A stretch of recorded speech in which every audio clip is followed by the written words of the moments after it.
વાત જ કરવાની નથી. જ્યાં હોય ત્યાં વીડિયા ઉતરે છે. તમે અમારો પગાર ખાવ છો, જાણે એના બાપુજીનો ટેક્સ ભરતા હોય બધું. હકીકત છે. આજે એના દેવા જાય છે ને તમે અમારા ટેક્સ ઉપર પગાર લ્યો છો. એ રેશનિંગ ના ઘઉં ખાતા હોય બધા. એને જિંદગી ન ફેર્યો હોય સાહેબ.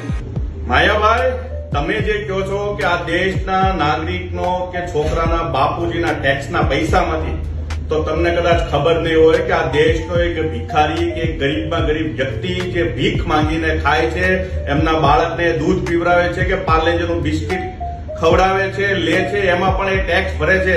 આવો તમને કોને હક આપ્યો કે તમે આ દેશની યુવા પેઢીના બાપુજીને આવા ટેક્સના નામે તમે અપમાન કરી શકો છો? તમને મારો સવાલ છે, કારણ કે તમારી જેવા ડાયરાના કલાકારો અને મોટાભાગના મીડિયા જયારે વેચાઈ ગયું છે, ત્યારે એ વ્યક્તિ, એ નાનો યુવાન પોલીસની સામે વિડીયો બનાવે છે, કારણ કે પોતાની ફરજ સમજે છે કે જે જગ્યાએ ખોટું થઈ રહ્યું છે ત્યાં મારે બોલવું જોઈએ. એટલે તમને આવો બિલકુલ અધિકાર નથી કે તમે ટેક્સ પેયરનું આવી રીતે અપમાન કરી શકો. આ દેશનો એક એક નાગરિક ઇનડાયરેક્ટ ટેક્સ આપે છે. તમારામાં તેવડ હોય તો તમે કેમ નથી બોલતા? આજના દિવસે જયારે વ્યક્તિ પોલીસની વિરુદ્ધમાં અવાજ ઉપાડે છે, ત્યારે સવાલ એ થાય છે કે શા માટે અવાજ ઉપાડ્યો? આ દેશની અંદર, આ રાજ્યની અંદર ખાસ કરીને દારૂબંધી છે, છતાં ઠેર ઠેર દારૂના અડ્ડાઓ ચાલે છે, તો તમે કેમ સવાલ નથી કરતા? તમારી પાસે ભાજપ સરકારના લોકોના 2 નંબરના રૂપિયાઓ આવે છે, એટલે તમારા મોઢા સિવાય ગયા છે.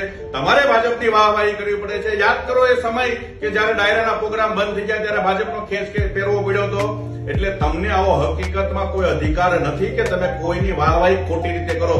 દરેક પોલીસ ખરાબ છે એવું કહેવાનું નથી, સારી છે એનું સારું છે, પણ તમે જયારે આવી રીતે ટેક્સ પેયરનું અપમાન કરો છો, એ તદ્દન ખોટી વાત છે. આ દેશની અંદર, આ રાજ્યની અંદર ઘણા મુદ્દાઓ છે. તમારામાં નિડરતા હોય તો તમે કેમ નથી બોલતા? કેમ આજે ગુજરાત સરકારની સામે આજના ખેડૂતો લાચાર બનીને બેઠા છે? કેમ અવાજ નથી ઉપાડતા?